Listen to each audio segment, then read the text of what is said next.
I know if I asked you what this was, that your answer would be, this is a cup. Taking a look at it, you'd say it comes from Rotolo's Pizzeria, and it looks like the cups that you tend to get thrown at your Mardi Gras.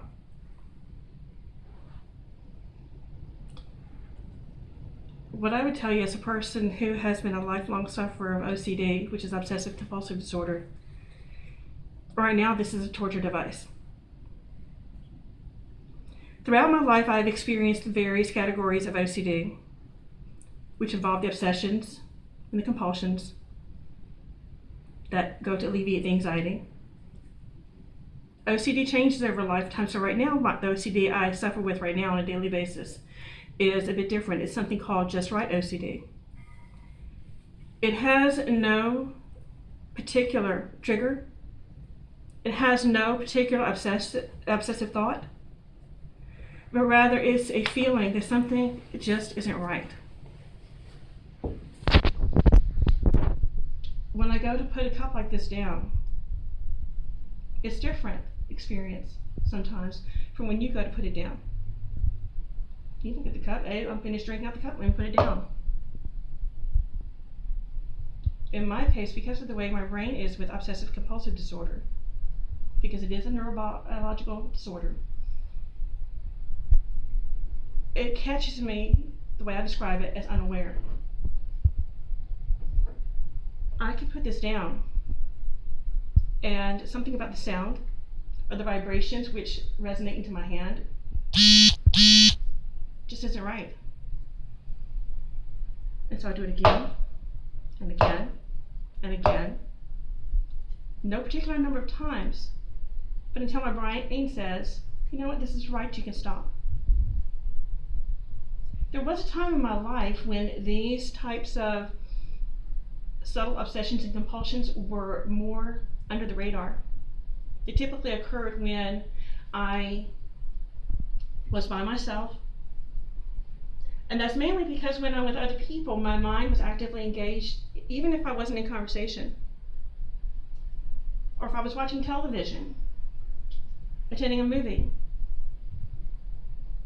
Now, because my OCD has changed again, I'm starting to do these things where people can see them. One of the things that helps elevate that is that it's an embarrassing thing for people who live with this disorder to have other people see. We know as mature adults that there's no logical reason for me to keep doing that. Now imagine if you're a child and you do this, and no one's talking about obsessive compulsive disorder. You don't know why you do this, you just do it. Other kids look at you like you're strange and they isolate you. This disorder goes with me on a daily basis wherever I go. And it literally does just catch me unaware. That's the best way I can tell you to describe it. Its official name, or perhaps unofficial name, is just right OCD. Most of us with that particular strain of it have problems with perfectionism. Keep in mind, perfectionism is not always having your desktop completely organized. There are many of us with this type of OCD who, if you saw our house, you would think, she's got OCD. She looks like she should be on the episode of Hoarders. Because on the opposite end of perfectionism, OCD, is those who are so caught up in trying to get things perfect that there is no action seen on the outside. The only one who sees the action is the person who's doing it. You see it on the inside. This, if I showed it to you, if you saw this in a store, you would know that it is premium starch. This is another example of another torture device for me. When I go to a store, especially a grocery store, it can be literally hell on earth to walk down an aisle to go back to Walmart's dairy section. The higher my anxiety, the higher my OCD, the more likely I am to start being drawn towards some of these things. When I'm looking at an item like this on the store shelf, it is not because I want to know about premium starch. It's because my eyes saw it, even out the corner of my eye. And my brain said, you have to stop. Something just isn't right about this. Whereas you would look at this and say, oh, you know what, this is faultless premium starch. I am reading everything I can see from the top of the item to the bottom. Heaven help me if this is the side that's facing me when I walk down the aisle. And I hope that I have my reading glasses with me. Otherwise, this print, I will be squinting. It looks amusing doing it right here, and I have no problem with people giggling at it. I do have a sense of humor.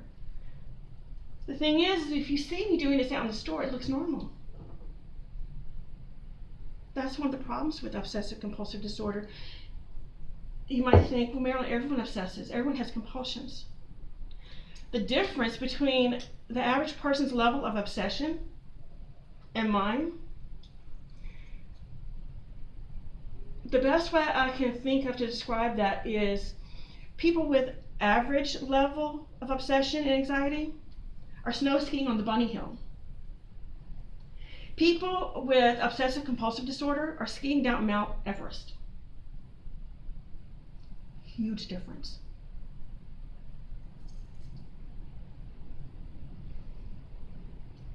And I'm so glad that when I walked through Walmart and I saw this one, I didn't have this turned to me. This has even more print on it than some of these other ones. It is a very painful, devastating disorder that has the ability to completely disable hundreds of thousands of people. I share my experiences with disorders such as OCD because there's so much misinformation out there. I would like to leave you with this one request. Go forth and engage in the conversation. Share the truth about OCD. You can save someone's life. Thank you.